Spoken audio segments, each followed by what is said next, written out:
Hey, I just want to take a moment just to share something about myself and share something about my life that I have shared with very, very, very few people.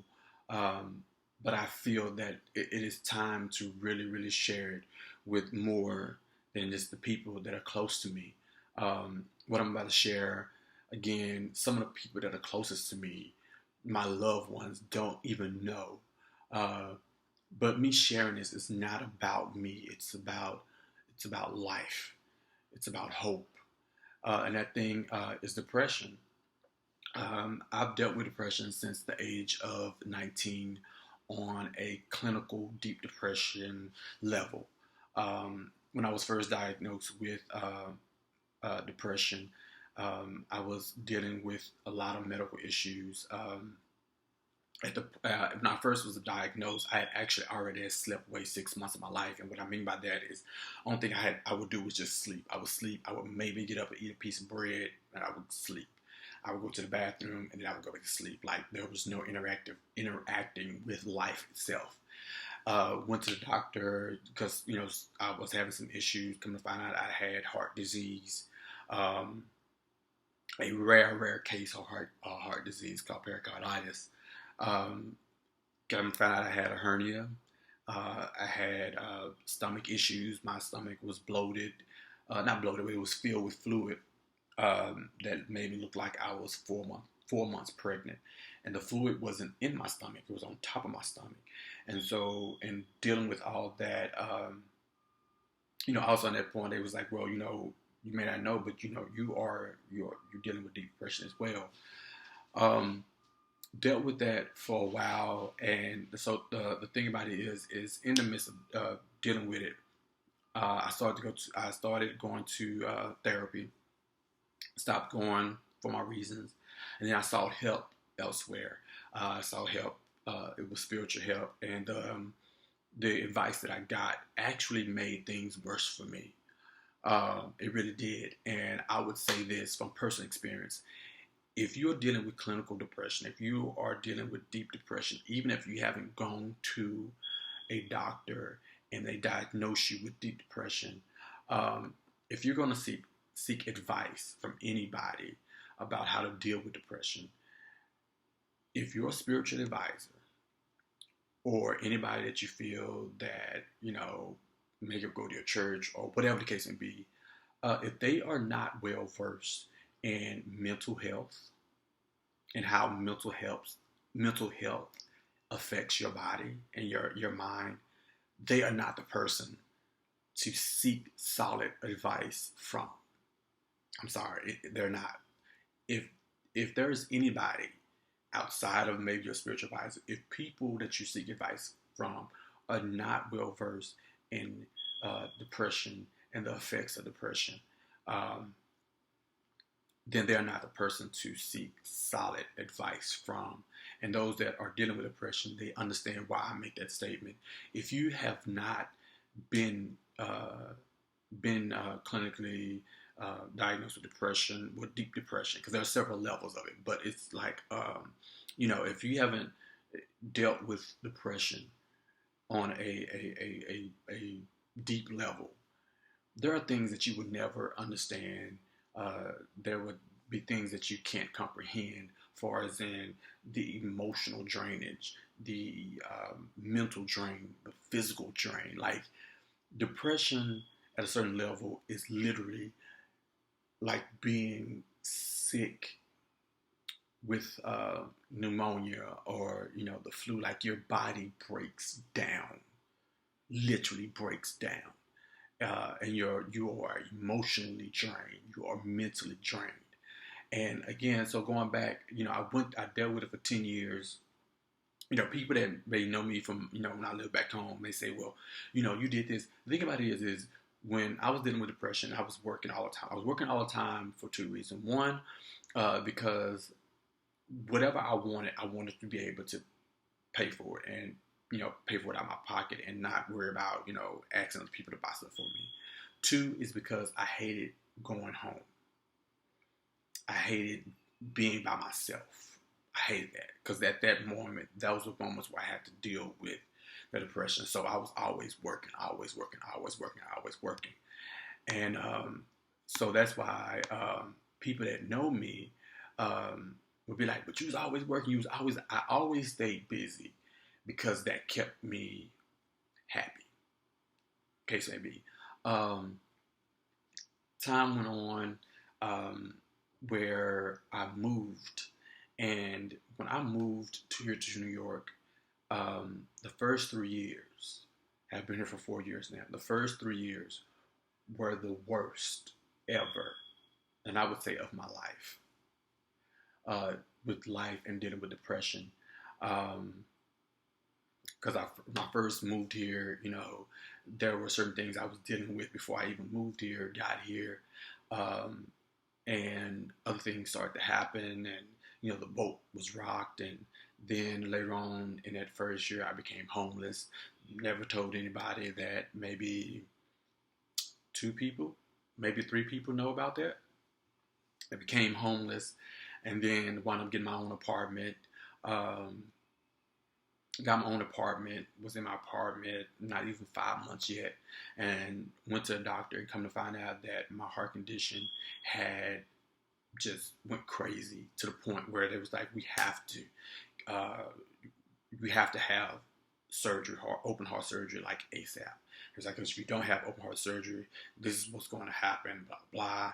And, you could be walking down the street and just pass out, and, your heart is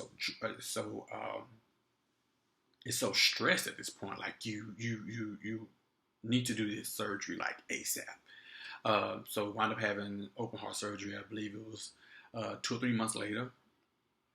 After that, my depression got even worse.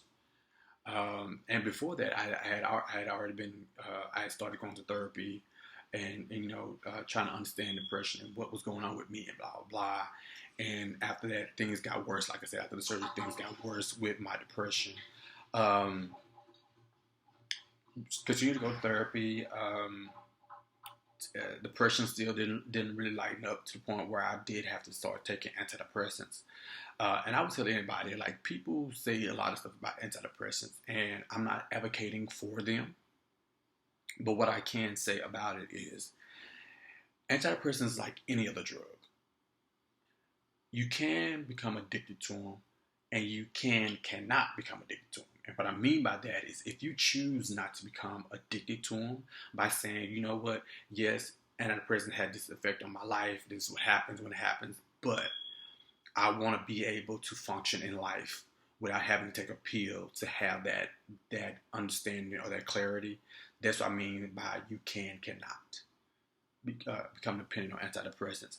But a lot happened, and but I dealt with depression on a deep level, where the point where there were some days, there were some weeks where I would stay in the bed 90% of the day. I would stay in the bed. There were times where when depression started to lighten up a little bit, where it would take me 2 or 3 hours when I would wake up to get out of bed to try to function in the day. I told a couple people about it, and they couldn't comprehend what I was saying, because I truly feel like depression is taken so lightly, and people throw it around so much that when somebody is going through deep depression, people don't understand how to comprehend that. And there's so many drugs on TV commercials for antidepressants that I feel like it minimalizes the effects of how much depression affects people's lives. But the thing about it is, like, and I want to say this thing, if somebody has lost somebody to suicide, do not take it personally too hard. Because the thing about it is, when you're dealing with deep depression, there are times where we don't talk. We don't. You would, if we never said anything, you would never know. And it's for several reasons. Because sometimes maybe we've said stuff or shared stuff, and it was just kind of like, oh, okay, well, I hear you, but we didn't feel understood. And why I say we is because I'm still dealing with depression. just not on the same level. And I can connect with those that are going through deep depression, because that's the thing is, when somebody's dealing with depression and they have shared, and it's like, what's the point of sharing? Like, I've said blatantly, this is what I'm dealing with. I've said blatantly, this is how I feel. And it's like, people, especially this society today, neglect the simple, clear statements that people make. It's like, it's clear. It's like they laid it in front of you. This is what's happening. And because they said it, and it's like, what's the point of talking anymore? And so we don't want to talk anymore about it to nobody. And the thing about it is maybe that person that they went to wasn't you, but it was somebody else. Or it could be is, I don't want to tell you about it because I don't want to burden you about it. And that's another thing too, is understand that sometimes when people are dealing with depression, they don't talk because they feel like, well, my life, what I'm dealing with is a burden on to you, and I don't want to be that burden. So it's just like, you know what? Depression is real. Anybody dealing with depression, I will tell you this: you cannot deal with depression on your own. No way, not possible at all. Just praying about it is not the only solution. It takes prayer, and it takes talking to someone that understands depression. I was told that, Ron, just pray about it. How can you be dealing with depression when you grew up in church? How can you be dealing with depression when you know God? And it's like that, those statements were made out of ignorance. And I would tell anybody, like, if you're dealing with depression, it's more than just praying about it. It's more than just going to church. It's more than just, religious answers. It's more than that. For people that don't understand depression, it's more than that. It's more than just telling somebody to pray about it. It's more than looking at somebody that's dealing with depression in a religious viewpoint. And that's why so many people, I feel a lot of people get lost too. They get lost because of religious thinkers and religious people that feel that, everything is just a simple pray about it. It's deeper than that. It really is. And I would tell anybody, again, if you're dealing with depression, seek help. Please seek help, because doing it by yourself, I will attest, doing it by yourself, I almost lost the battle dealing with it by myself. But because I thought about different things of, I've been filled with dreams. I've been filled with ideas. And I'm just like, I know that I wasn't given all these dreams. I know I wasn't given all these ideas just to get to this point in my life and die now and give up on them. And that was my hope. And everybody has their own hope. Whatever your hope is, find your hope. Whether your hope is your child, and just hold on to that. Sometimes I had to grab my hope, and I laid in a bed and just cried about it, because I was like, this is my hope. I'm holding on to my hope, and hope is all that I have to help me just to stay alive for the moment. And if I wasn't awake, I would sleep. And I would go to sleep sometimes hours and days at a time, because I didn't want to deal with reality. I didn't want to deal with being depressed all the time, all day. The feeling of not being understood. I didn't want to deal with that. So I slept. Sometimes I didn't eat. But again, if you're dealing with depression, seek help.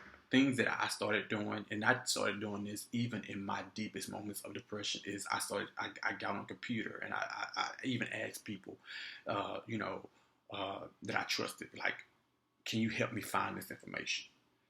I started looking up foods that help with depression.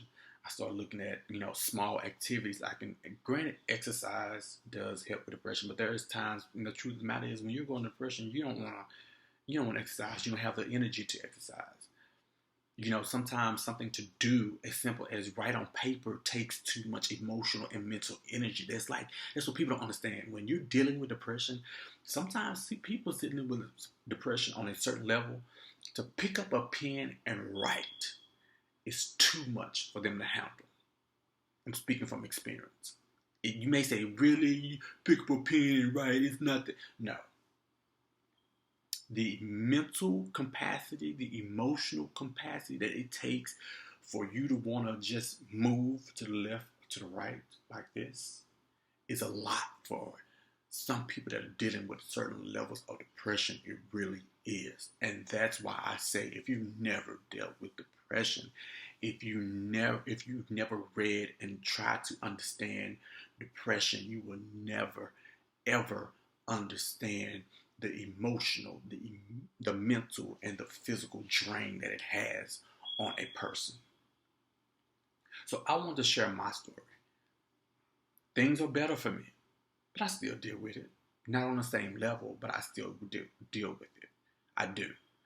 But again, at this point in my life, it's not about me. It's about life. It's about death to me. And I'm like, if I can share this with somebody, I don't care if it touches 5 people. I don't care if it touches 1 person.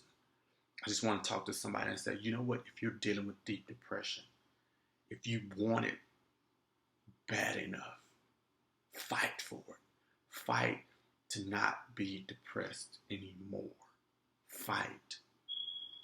Fight for you. Forget about, it's time to be selfish. If you're dealing with this, it's time to be selfish and deal with it for you. Not for your kids, not for your loved ones, not for church people, not for the world, not for society, not for social media. Deal with it for you. Because if you deal with it for you and you get your strength for you, then you can then take that strength that you have and then start building and say, I'll take the strength of now I'm doing this for this person. Now I'm doing it for my kids. Now I'm doing it for this. But take care of you first. Take care of you first. Peace, love, positive vibes. I'm out.